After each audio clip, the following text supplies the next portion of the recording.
دوسری ایک حدیث میں آتا ہے رسول اللہ صلی اللہ علیہ وسلم نے حذیفہ بن یمان رضی اللہ تعالیٰ عنہ کو منافقین کی لسٹ بتا رکھی تھی کہ میری اس محفل مجلس میں یہ لوگ منافق ہیں۔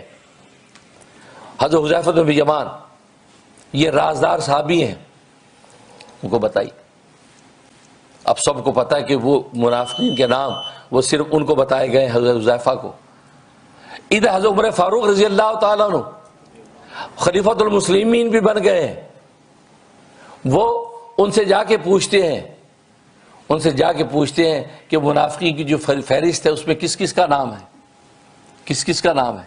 انہوں نے کہا نہیں، مجھے بتانے کی اجازت نہیں ہے، رسول اللہ صلی اللہ علیہ وسلم فرمایا تھا کہ یہ نام کسی کو بتانے نہیں، بس تم اپنے پاس رکھو، اس لیے میں بتا نہیں سکتا۔ حضرت عمر بے چین، یار کہیں میرا نام تو نہیں اس میں، جبکہ زبان نبوت سے سن چکے ہیں، یہ عشرہ مبشرہ میں سے ہیں، یہ وہ 10 صحابہ ہیں جن کی دنیا میں جنت کی بشارت دے دی۔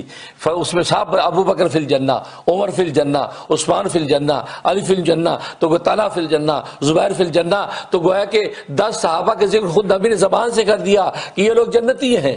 پھر بھی حضرت عمر فاروق رضی اللہ تعالیٰ فکر مند ہے کہ یار منافق کی فرشتے میرا نام تو، ان سے پوچھتے ہیں، وہ انکار کرتے ہیں۔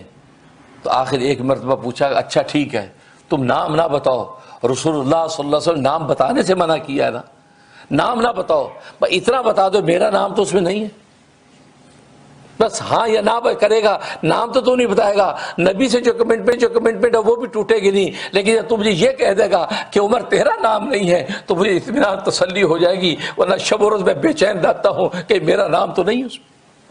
یہ خود احتسابی، عمر کو یہ فکر نہیں کہ ابو بکر کا نام ہے کہ نہیں، عثمان کا نام ہے کہ نہیں، علی کا نام ہے کہ نہیں، طلحہ کا نام ہے کہ نہیں، زبیر کا نام ہے کہ نہیں، اس کو اپنی فکر ہے کہ عمر کا نام تو نہیں ہے۔ بس یہ وہ کیفیات ہے انسان، بس یہ اگر اپنے اندر خود احتسابی پیدا کرے، مجھے کسی سے مطلب نہیں، سب نے اپنی قبر میں جواب دینا ہے، حشر میں اللہ کے سامنے اکیلے کھڑا ہونا ہے، میں اپنی کیفیت تو پتہ کروں۔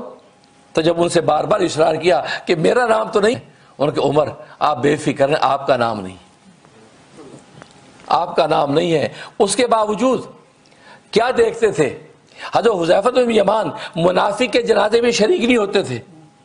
جب کوئی جنازہ آتا، لوگ جنازے کی طرف بڑھتے، حضرت عمر کیا کہتے؟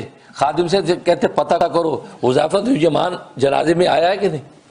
کہا جی آیا ہے، اس کا مطلب یہ مرنے والا منافق نہیں ہے، جنازے میں شریک ہو رہے۔ اگر حذیفہ نہیں آیا، اچھا حذیفہ نہیں ہے، اس کا مطلب لگتا ہے یہ آدمی منافقین میں سے ہے، آپ بھی جنازے سے رک جاتے۔ خود اپنی فکر، یہ نہیں کہ بھائی تم بھی جنازے میں نہ جاؤ، وہ بھی نہ جائے، کسی سے مطلب نہیں، وہ بس اپنی خود احتسابی۔ بس یہ خود احتسابی آج ختم ہو گئی، جو قرآن نے جس کی طرف اشارہ کیا، یا ایھا الذین آمنوا علیکم انفسکم، اپنی فکر کرو، لا یضرکم من ضل اذا اہتدیتم۔ تم یہ کہتے یار یہ لوگ معاشرہ گمراہ ہو رہا ہے، بلکہ صحیح مسلم کی حدیث ہے، جو شخص کا ہلاک الناس، لوگ ہلاک ہو گیا، معاشرہ برباد ہو گیا، تباہی ہو گئی، لوگوں کے اخلاق خراب ہو گئے، لوگ چور ڈاکو بن گئے، فرمایا جو یہ باتیں کرتا ہے وہ سب سے زیادہ بڑا ہلاک ہونے والا خود ہے۔